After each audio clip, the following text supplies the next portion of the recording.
السلام علیکم ورحمۃ اللہ وبرکاتہ۔ بسم اللہ الرحمن الرحیم۔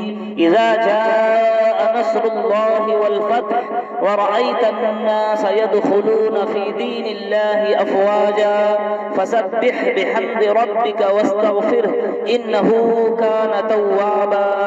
تفسیر تقی عثمانی۔ اس سے مراد مکہ مکرمہ کی فتح ہے، یعنی جب مکہ مکرمہ آپ کے ہاتھوں فتح ہو جائے۔ زیادہ تر مفسرین کے مطابق یہ سورت فتح مکہ سے کچھ پہلے نازل ہوئی تھی، اور اس میں ایک طرف تو یہ خوشخبری دی گئی ہے کہ مکہ مکرمہ فتح ہو جائے گا، اور اس کے بعد عرب کے لوگ جو دین اسلام میں داخل ہوں گے۔ چنانچہ واقعہ بھی یہی ہوا۔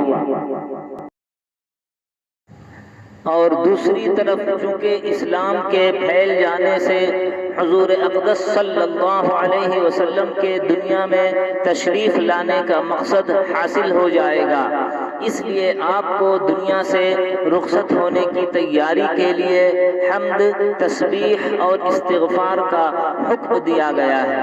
جب یہ صورت نازل ہوئی تو اس میں دی ہوئی خوشخبری کی وجہ سے بہت سے صحابہ رضوان اللہ تعالی علیہم اجمعین خوش ہوئے، لیکن حضور اقدس صلی اللہ علیہ وسلم کے چچا حضرت عباس رضی اللہ عنہ اسے سن کر رونے لگے، اور وجہ یہ بیان کی کہ اس صورت سے معلوم ہوتا ہے کہ حضرت صلی اللہ علیہ وسلم کے دنیا سے تشریف لے جانے کا وقت قریب آ رہا ہے۔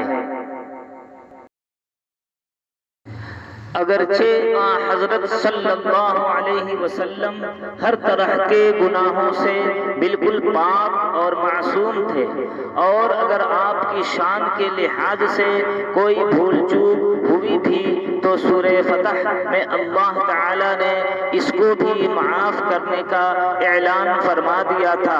اس کے باوجود آپ صلی اللہ علیہ وسلم کو استغفار کی تلقین امت کو یہ بتانے کے لیے کی جا رہی ہے کہ جب حضرت صلی اللہ علیہ وسلم سے استغفار کرنے کے لیے کہا جا رہا ہے تو دوسرے مسلمانوں کو تو اور زیادہ اہتمام کے ساتھ استغفار کرنا چاہیے۔